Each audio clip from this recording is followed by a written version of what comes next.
यहाँ पे अकर्मक और सकर्मक क्रिया पूछा हुआ है। तो पहले एक बात ध्यान रखिएगा कि अकर्मक और सकर्मक क्रिया होती क्या है, अकर्मक क्रिया और सकर्मक क्रिया क्या होती है। तो अकर्मक और सकर्मक क्रिया की अगर हम बात करें तो देखिए अकर्मक में 3 पॉइंट याद कर लीजिए, कभी भी गलत नहीं होगा।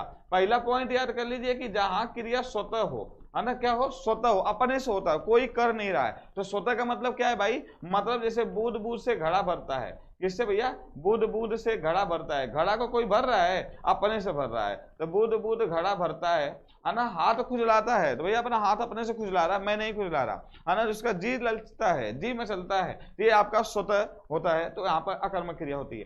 दूसरा, जहां पर कोई भी कार्य स्वाभाविक हो, क्या हो, स्वाभाविक हो, तो वहां पर भी आपका क्या होगा, स्वाभाविक में तो आपको तुरंत याद रखना है कि स्वाभाविक जैसे सूर्य पूरब की तरफ उगता है, सूर्य पश्चिम की तरफ डूबता है, मतलब हम कहते हैं गाड़ी दिखाई दे रही है, तो आप मतलब क्या है, आवाज सुनाई दे रही है, वहां ना बच्चे, मतलब क्या है, बच्चा रोता है, बच्चा खेलता सोता है, ये सारे जो शब्द आते हैं आपके स्वभाव में आते हैं, और वहां पे स्वभाव में आपका क्या होगा, हमेशा अकर्मक क्रिया होती है। पक्षी आकाश में उड़ते हैं या पक्षी उड़ते हैं, हाँ, सूर्य पूर्व की ओर पूर्व में उगता है या उगते हैं, तो आप यहाँ पे आराम से इसको कर सकते हैं। और तीसरा इसका है कि जब अगर कोई भी कार्य हो रहा हो उसमें नहीं का प्रयोग कर दिया जाए तो वहां पर अकर्मक क्रिया हो जाती है। तो इस तरह से आप अकर्मक क्रिया को तुरंत यहाँ पे निकाल सकते हैं। 3 पॉइंट याद रखिए, स्वतः, स्वाभाविक और नहीं, जहां भी प्रयोग होगा वहां पे अकर्मक क्रिया होगी, और जहां पर यह काम नहीं होगा वहां पे सकर्मक क्रिया। जैसे